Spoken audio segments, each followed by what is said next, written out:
Hola, ¿qué tal? Muy buenos días, buenas tardes o buenas noches en función del horario en el cual estén viendo esta presentación. Mi nombre es Raúl Gerardo Ibarra Varela y para este Congreso Internacional de Arte y Sociedad, especialmente en la línea de las artes en la vida social, política y comunal, voy a presentarles el siguiente tema: manifestaciones pictóricas urbanas, sentidos expresivos y formas marginales de ver en entornos barriales. Es importante destacar que esta presentación, bueno, el contenido de esta presentación forma parte de la tesis doctoral que está ahora mismo en desarrollo, llamada La condición visual de la marginalidad, manifestaciones pictóricas urbanas y formas marginales del ver.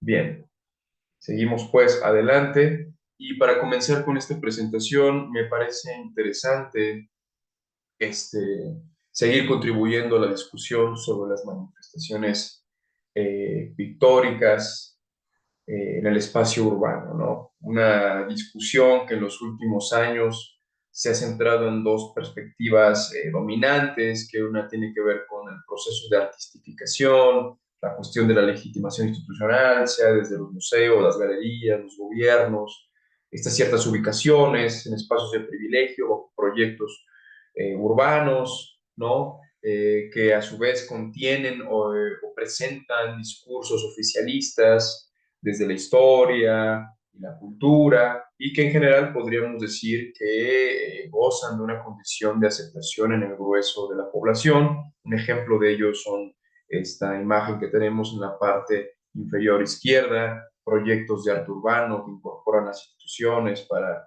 darle otro sentido, tanto turístico como de control a la imagen de los entornos históricos por parte de los gobiernos, ¿no? Pero también está otra perspectiva que tiene que ver con aquellos que conciben a las manifestaciones pictóricas como vandálicas, ¿no? Y todo eso tiene que ver porque no se ajustan a los intereses de las centralidades culturales. Por lo tanto, al estar relacionadas con grupos o culturas alternativas, al tener esta idea de que atentan porque sí contra los bienes históricos o patrimoniales, o que se encuentran en lugares de poca consideración por parte de los poderes que ejercen en las ciudades, pues hablamos de una condición de marginalidad, una condición de exclusión, una condición cercana a una vida no ideal o a estilos de vida distintos, ¿no? Que dejan por no, o más bien que nos llevan a no entender el trasfondo de todo este asunto. Precisamente en la condición de marginalidad es donde se sitúa mi trabajo desde hace algunos años en toda la producción no oficial, en toda la producción variada que se encuentra en lugares, en entornos o bajo sentidos de expresión alternativos y que sin embargo forman parte esencial de la vida humana contemporánea, ¿no? Bien, para ello yo propongo entender la marginalidad desde su dimensión cultural, es decir, no como sinónimo de exclusión y de pobreza, sino como a partir de estos imperativos sociales de exclusión, de estigmatización, de pobreza, etcétera, de violencia, etcétera, cómo los sujetos que viven en tales entornos a través de sus prácticas y de sus manifestaciones, es decir, a través de su agencia, le dan sentido a su vida, pasando de ser marginados a ser marginales por su mera autonomía y por la experiencia y los significados, insisto, que ellos imprimen en cada una de sus interacciones y de sus objetos culturales, ¿no? Especialmente en lo que a nosotros nos interesa, bueno, lo que a mí me interesa, que es esta dimensión visual, en las visualidades, en la condición visual marginal, pues tendríamos que ver cómo esta marginalidad desde su condición cultural configura y es a su vez una especie de marco en el que la gente que forma parte de ese marco tiene condiciones específicas de ver, entender, visibilizar y representar su vida, ¿no? Por ello, las manifestaciones pictóricas forman un eje operativo bastante importante para ellos, mucho más allá de las líneas artísticas o estéticas tradicionales y que tienen que ver con aspectos de la cultura, de la semiótica y de las experiencias de vida en espacios o entornos afectados o caracterizados por la marginalidad, ¿no? Por ello, aquí, en tanto manifestaciones pictóricas, se considera el operativo a partir de los siguientes criterios y no de meros supuestos de elementos figurales, ¿no? O elementos creativos meramente de diseño.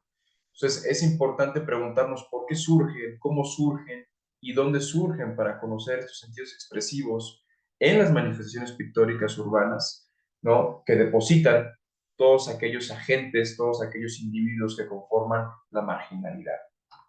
Bueno, aclarado todo esto como una especie de presentación o de introducción al tema, ahora sí ponemos la mirada sobre el caso que nos compete, que es la zona Barrial Tlaxcala Santiago, en la ciudad de San Luis Potosí, en México, ¿no? Una zona que, como muchos de los entornos históricos latinoamericanos, pues son barrios que fungieron como una especie de cinturón inicial, barrios que en el caso mexicano fueron poblados por indígenas, a diferencia de los centros urbanos originales que fueron lugares donde habitaban los europeos, españoles. Entonces, desde ya se marcaba la diferencia entre los unos y los otros, entre los de adentro y los de afuera.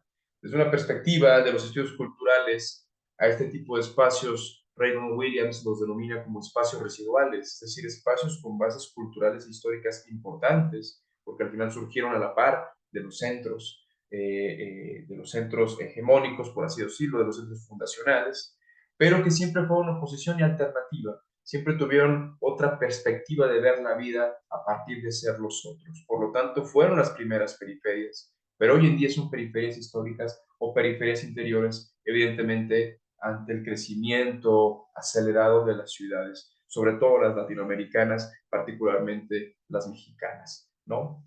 Bien, este entorno pertenece al perímetro histórico que maneja las instituciones municipales de San Luis Potosí, el perímetro C y D, un perímetro que aunque esté marcado dentro de la cuestión oficial como parte de lo patrimonial, la verdad es que en palabras mismas de los agentes gubernamentales explican que forma parte de un cinturón que proteja la zona central, que es la de relevancia, la zona patrimonial, la zona artístico-cultural, ¿no? Del resto de la ciudad. Bien, este espacio es histórico, sí, tiene costumbres y tradiciones vigentes muy importantes, sí, pero también es caracterizado por sus altos índices de violencia, de inseguridad, de estigmatización, de drogadicción, entre otras cosas. Bien, esto que vemos en pantalla es la zona de estudio limitada, no se abarcó la totalidad ni del barrio Tlaxcala ni del barrio Santiago, es más bien una zona en donde se unen y que el punto de partida o el criterio inicial fue la cantidad y variedad de manifestaciones pictóricas urbanas que ahí se encuentran presentes.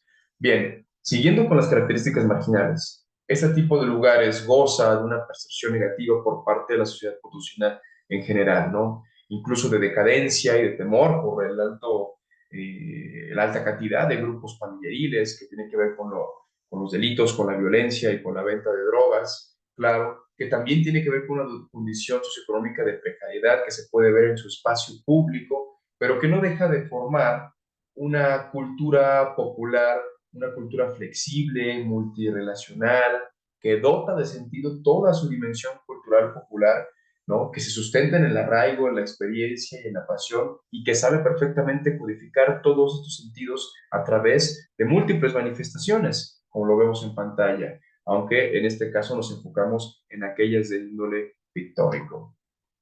Muy bien, ¿qué se va a tomar en cuenta en estas manifestaciones pictóricas urbanas para analizarlas? Cuatro criterios que tienen que ver con el qué, es decir, lo que se ve, los elementos que conforman esas manifestaciones a partir de la observación, tiene que ver con el por qué, que nos obliga a mirar hacia los productores o hacia sus creadores y conocer sus intenciones o motivaciones, con el cómo, que es la forma en que surge, y nos obliga a implementar ciertas estrategias de etnografía digital o de antropología visual y el dónde, ¿no? Este es un punto bastante importante porque en los estudios sobre las manifestaciones pictóricas urbanas se enfocan tanto en el sujeto creador y en la imagen materializada que olvidan las relaciones contextuales, ¿no? Cosa que es parte esencial, es quizá uno de los vínculos o de las pautas más relevantes para conocer el sentido y los significados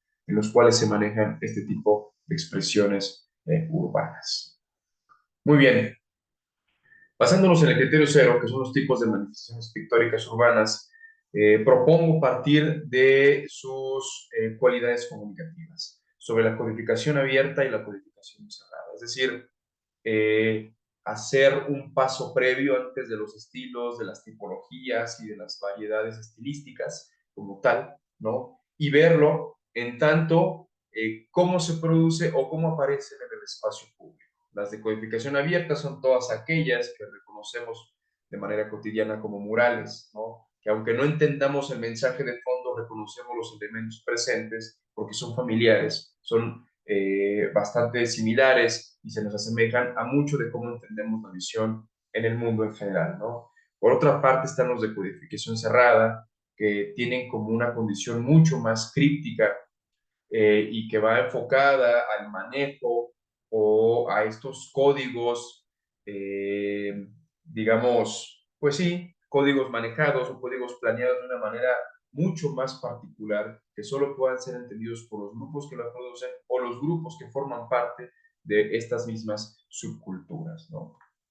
A partir de ello, entonces, vemos que en la zona barrial, en la escala Santiago, en San Luis, las de codificación abierta son contenidos de información de memoria cultural, entendiendo la memoria cultural como esta memoria transgeneracional y transespacial, ¿no? Que ha sabido posicionarse a lo largo y ancho del mundo, como lo es la religión, y que también tiene que ver con otro montón, otro cúmulo de productos pictóricos con referencia a su memoria colectiva, hacia estas líneas inmediatas, estos grupos sociales más íntimos y pertenecientes a un lugar, a un entorno específico, ¿no?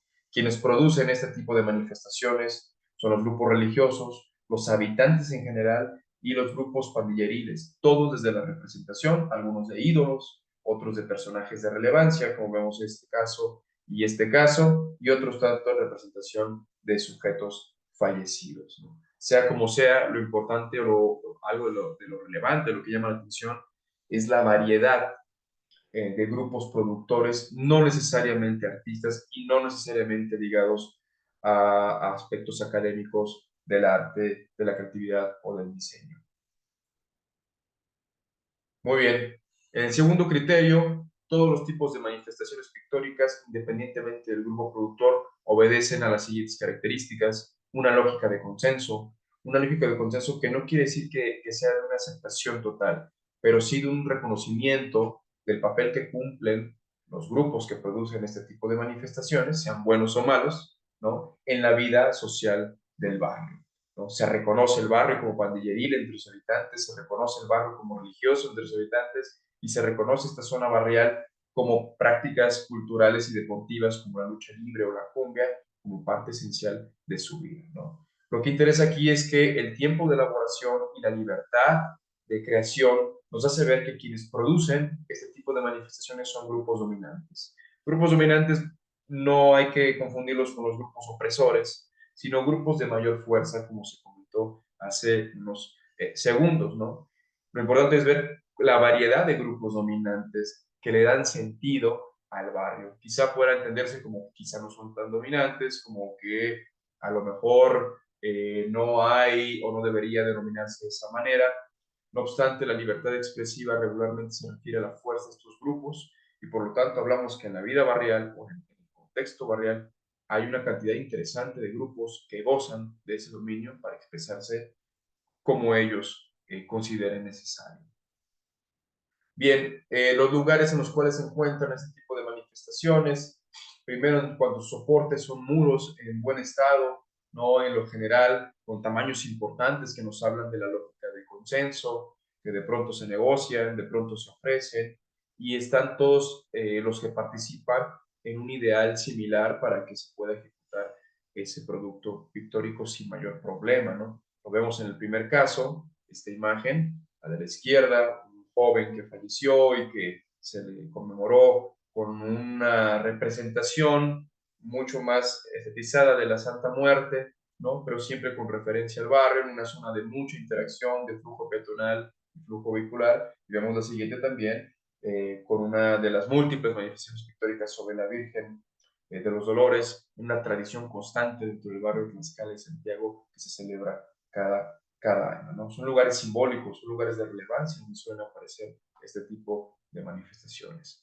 Hablando ahora de las de codificación cerrada, vemos una variedad importante de sumergirnos en este universo expresivo de los grupos eh, productores de manifestaciones pictóricas en los espacios barriales, ¿no?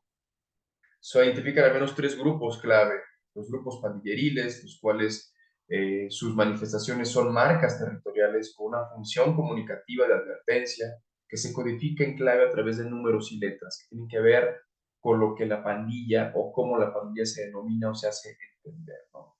Tenemos otro subgrupo que es de las culturas del graffiti, ¿no? Marcas individuales con una función expresiva de ocio, riesgo, aerosol y calle, que se caracteriza por la distorsión de letras en cuanto a tamaños y colores, sobre todo. Con grupos del graffiti nos referimos a todos aquellos, a esta cultura global, ¿no? Que entiende el acto de manifestarse pictóricamente en las calles como un estilo de vida, sin pertenecer o advertir por un mensaje de fondo, ¿no? Y también sectores habitantes juveniles, pintas individuales, que no dicen absolutamente nada, ni tampoco hay un énfasis en la parte creativa, simplemente ponen nombres o frases, te amo, o nuestro, locota, cumbia, y se vincula mucho con la normalización de la práctica pictórica en este tipo de entornos barriales populares, ¿no? Bien, esos aparecen bajo unas lógicas de disenso, pero pues, con planeaciones estratégicas en el caso de las pandillas, lo mismo la planeación estratégica en el caso de las culturas del graffiti, y no hay ninguna planeación en la aparición en este tipo de pintas habitantes juveniles, ¿no? Lo que sí es interesante es ver cómo van apareciendo en el espacio público urbano. La de los grupos pandilleriles tiene que ver por el territorio que domina la pandilla, con ciertos énfasis en las zonas límite. Ese es un ejemplo de la zona límite, ¿no? En las esquinas van advirtiendo a qué territorio se está entrando, y este es un ejemplo cuando se está dentro de la zona que domina la pandilla, ¿no? Con un volumen o vamos a decir que unas dimensiones mucho mayores y con un montón de manifestaciones secundarias que rodean y que quizá tienen que ver con la participación de los sujetos que conforman esos grupos, ¿no? La lógica de aparición en las manifestaciones pictóricas de las culturas del graffiti tiene que ver con lugares abandonados. El barrio, al tener tanta precariedad en lo urbano como en lo económico, tiene muchos inmuebles en abandono y eso se convierte en una ventana, una oportunidad para expresar desde la perspectiva de estos individuos. Mientras que este tipo de pintas juveniles aparecen en lugares de irrelevancia, puertas, postes, estacionamientos, y simplemente cumpliendo con un afán de la normalización de la práctica pictórica en el barrio. La fuerza pictórica en el barrio es tan fuerte, no solamente que lo hacen grupos de pequeños, ¿no? Entre 10, 12 o 15 años, sino que ahora hay una codificación mixta que obligan a entender o más bien obligan a ver que hay hibridaciones visuales. Algunas son textuales, que requieren de una lectura no nada más de la imagen, sino del entorno y la convivencia con otras manifestaciones pictóricas. Y otros tienen que ver con hibridaciones visuales discursivas, donde sí se usa la manifestación de codificación abierta, como este caso religioso de la Santa Muerte, pero con un ícono de la periferia cultural, pero a su vez con elementos propios de las pandillas, pero no deja de tener la monumentalidad de una manifestación de codificación abierta, ¿no? Lo que produce nuevos significados como tal, nuevos significados de cómo se entiende y cómo se mezcla la vida barrial en función de cómo se ve dentro del barrio. La misma hibridación que vemos en estas imágenes es la hibridación que impera en el sentido de vida del barrio. Finalmente, un diagrama sobre las manifestaciones pictóricas urbanas. Vemos en este mapa, esta es la zona de análisis, ¿no? Que se hacen presente en mucha variedad y en mucha cantidad. Incluso mientras más se alejan de la zona del barrio o de la zona barrial estudiada, hay cinturones visuales con un montón de grafitis que van cerrando y que dentro también aparecen en pintas con manifestaciones abiertas, manifestaciones cerradas, las que son de índole familiaril, las que son de índole cultural en cuanto a memoria colectiva y memoria, ¿no? Histórica o memoria cultural religiosa.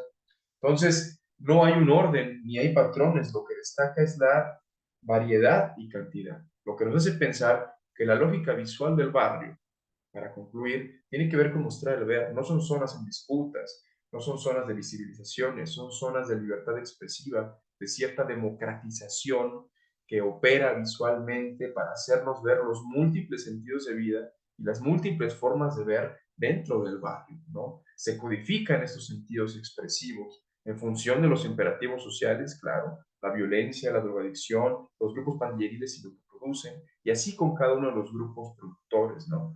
Dejándonos ver y entender que estas zonas, aunque muchos autores han tratado de hacer creer que son zonas perdidas o estancadas en la vida urbana, la verdad que al menos desde la dimensión cultural visual es quizá de las más dinámicas en los entornos latinoamericanos. Sí lo es en los mexicanos y por lo menos en San Luis se ha dejado claro, ¿no? Los sentidos expresivos son sentidos de vida colectiva que giran en torno al barrio y lo que ello implica. Por lo tanto, todo lo que se ve en las manifestaciones no solamente da pistas del barrio, haciendo referencia al nombre o a sus templos, sus lugares simbólicos, sino que se saben ellos mismos las complejidades de vivir en el barrio y en función a eso es como se expresa. Muy bien, por ahora sería todo. Muchas gracias y quedo a la orden para seguir con esta discusión y colaborar con otros especialistas. Hasta luego.